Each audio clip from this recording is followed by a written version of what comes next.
जाने का डर हमेशा लगा रहता है, पर हम कभी कभी रास्ता भटक कर सही जगह पर पहुंच जाते हैं, ऐसी जगह पर जहां हमारी जरूरत होती है। राजा विक्रम के साथ भी आज कहानी में यही होने वाला है, पर कैसे, ये तो जब आप देखोगे तो जानोगे, और जानोगे तो समझोगे ना।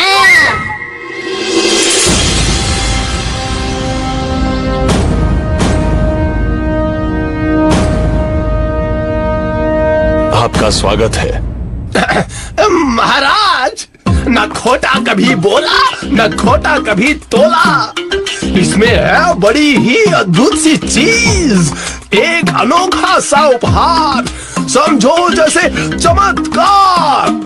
बस और न पहना वाक्यों के हार, खोल दो इसके द्वार। अरे वाह, कविता बन गई।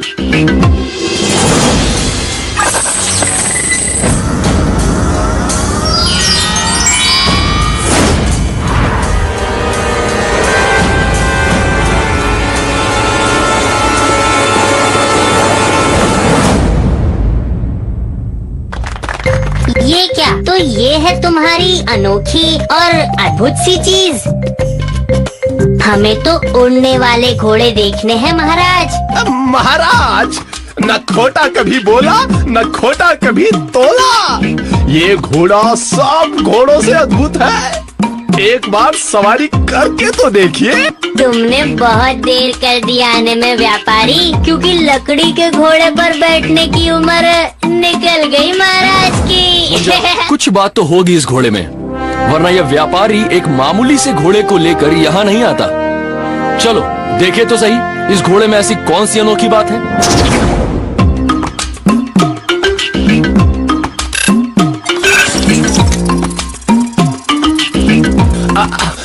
इसे घुमाने से ही घोड़े की उड़ने की गति को कम और ज्यादा किया जा सकता है। और ये डंडा, समझो इसकी लगाम है, और इसे दबाने से घोड़ा उड़ने लगता है।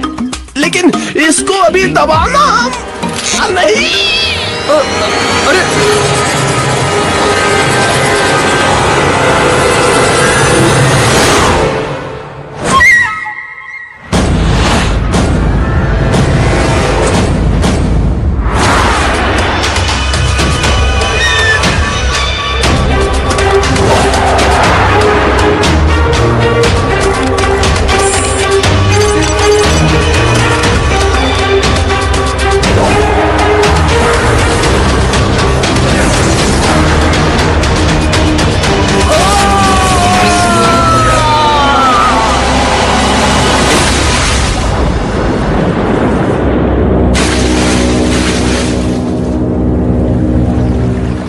अजीब मुसीबत है ये घोड़ा तो। चलो अच्छा हुआ, भला तो टली, लेकिन अब मैं वापस कैसे जाऊंगा।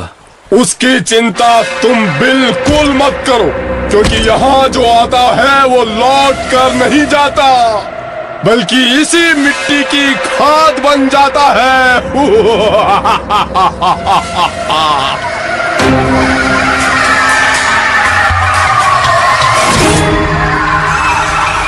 मैं तुम सबको चेतावनी देता हूँ, वहीं रुक जाओ, वरना तुम्हारा परिणाम अच्छा नहीं होगा। जाओ, उस दूत को जकड़ कर लाओ, जाओ।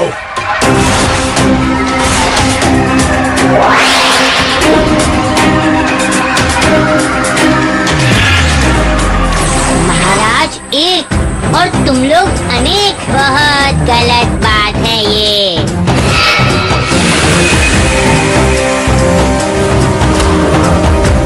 तुम चाहो तो मुझे मार सकते हो, लेकिन यहाँ से जिंदा बचकर नहीं जा सकते। इंद्रदूत। इंद्रदूत? मैं कोई इंद्रदूत नहीं हूँ। तो फिर कौन हो तुम? और ये बताओ, यहाँ क्या करने आए हो? मैं तो रास्ता भटक गया था और यहाँ आ गया, लेकिन ये इंद्रदूत की क्या कहानी है। हम सब यहाँ बहुत शांति से रहते थे, और ये जगह स्वर्ग से कम सुंदर नहीं थी। और एक दिन स्वर्ग से ही तो अप्सराएं यहाँ आई।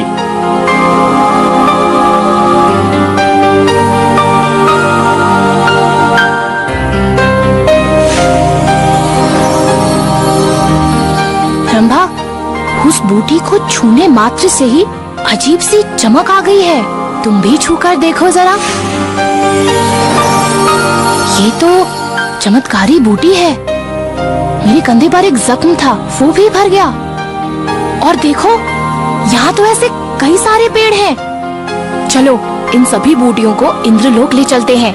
इंद्रदेव भी काफी प्रसन्न हो जाएंगे इससे। तुम इन्हें नहीं ले जा सकती। अपने छोटे से स्वार्थ के लिए तुम कैसे एक पौधे की हत्या कर सकती हो? उसमें भी जान है। तुम चाहो तो यहाँ से बीज ले जा सकती हो। तुम मुझे मना कर रहे हो? उर्वशी को? जानते हो इसका परिणाम क्या होगा? परिणाम जो भी हो, तुम इस पौधे को हाथ नहीं लगा सकती। एक नन्हे से पौधे के लिए इतनी बहस? लगता है बहुत छोटा दिल है तुम्हारा। दिल तो तुम्हारे अंदर नहीं है, निर्दयी इंसान। अपने छोटे से फायदे के लिए किसी की जान लेना चाहती हो। तो ठीक है बड़े दिल वाले पेड़, मैं तुम्हें श्राप देती हूँ कि तुम्हारा दिल हमेशा रिश्ता रहेगा और सबको दिखता रहेगा। और उसी रिश्ते हुए दिल से तुम्हारे स्वर्ग को नर्क बनाने वाले नए नए पौधे जन्म लेते रहेंगे।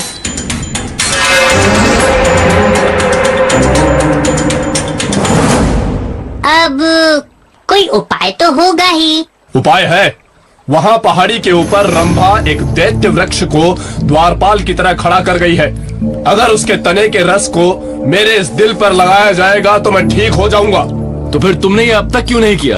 क्योंकि श्राप के अनुसार अगर मैं उस वृक्ष के पास जाऊंगा तो भस्म हो जाऊंगा, और वो उसे खत्म करना मेरे इन नन्हे पौधों के बस का नहीं।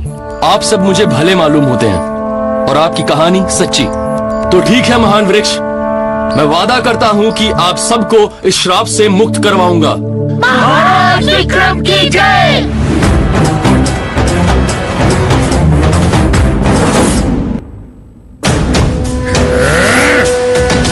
हम यहाँ जंग करने नहीं आए हैं वृक्ष प्रधान। आप बस हमें अपने तने का रस दे दीजिए और हम यहाँ से चले जाएंगे।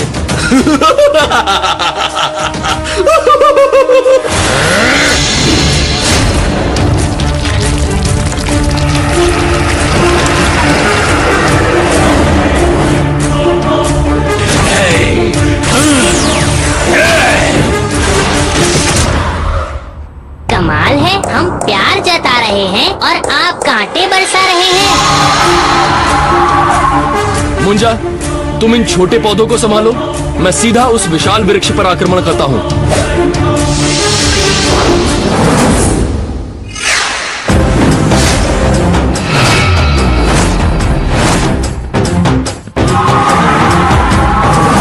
योजना बदलनी होगी।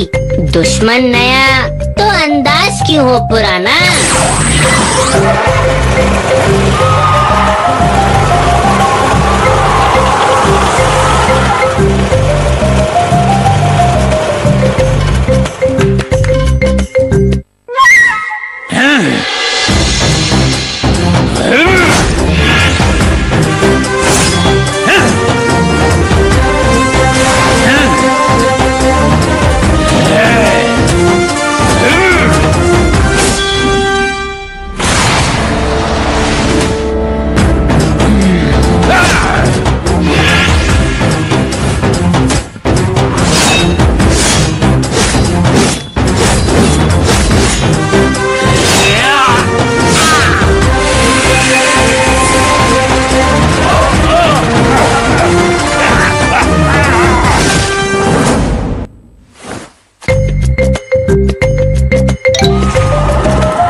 कोई और उपाय सोचना होगा। इस वृक्ष को ऊर्जा सूरज से मिल रही है। सूरज नहीं होगा तो ये कमजोर पड़ जाएगा। इस जगह पर शायद सूरज नहीं ढलता। मुंजा, तुम एक काम करो, सूरज को ग्रहण लगा दो। सूरज को ग्रहण? ओ समझ गया।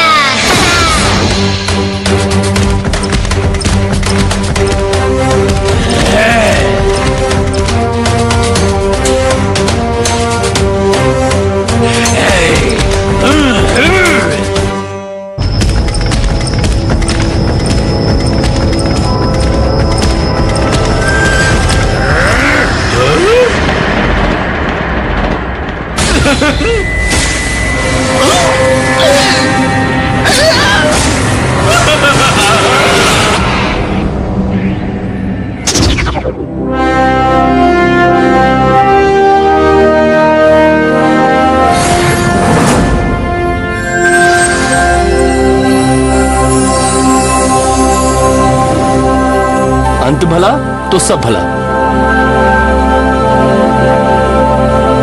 कितना भी विशाल हो दुश्मन का आकार, लेकिन जब सामने आती है सच्ची वीरता की धार, तो सब हो जाते हैं तार तार।